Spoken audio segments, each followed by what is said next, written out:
So ayun nga mga friend Lalu, oh my God, nakadalawang cup na ako. And sobra talaga siya kasi maganda rin ang Banabati mga kaibigan ko. Marami siyang mga benepisyo. So kung nakakain kayo ng mga oily or fatty foods, so nakaka-cleanse siya.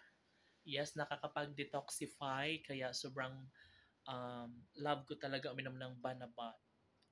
Imagine mga kaibigan ko ay dahon ito ha.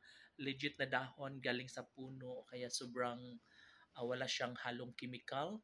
No?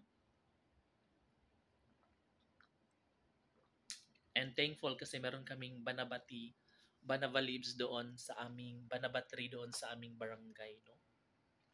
So makita yung barangay namin mga kaibigan ko or yung relocation area namin ay sobrang maganda ang paligid. Sobrang I love talaga ang bundok. Gustong gusto ko yung bundok.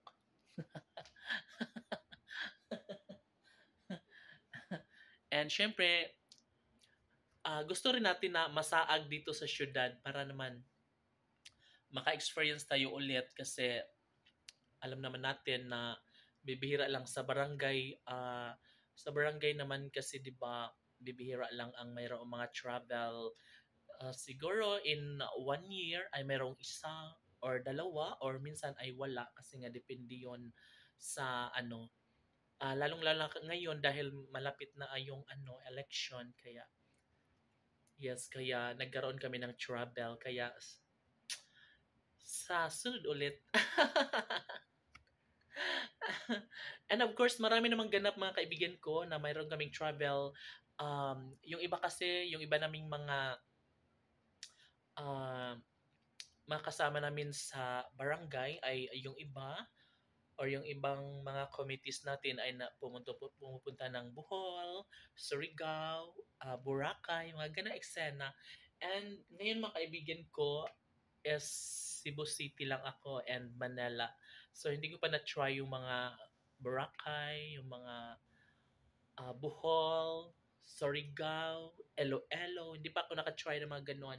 Sana next time is doon naman sa ibang lugar, no? Para makarating din ako doon para maiba rin naman kung ano nga ba ang no, ang ano nga ba ang meron doon, no, sa lugar na 'yon kasi nga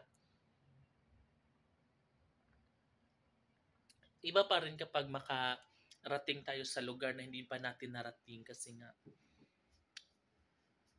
marami tayong tanong sa sarili, no? Kung ano nga ba ang meron doon sa lugar na yon.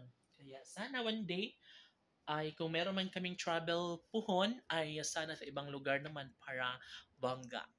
Di ba? Kahit naman ikaw, di ba?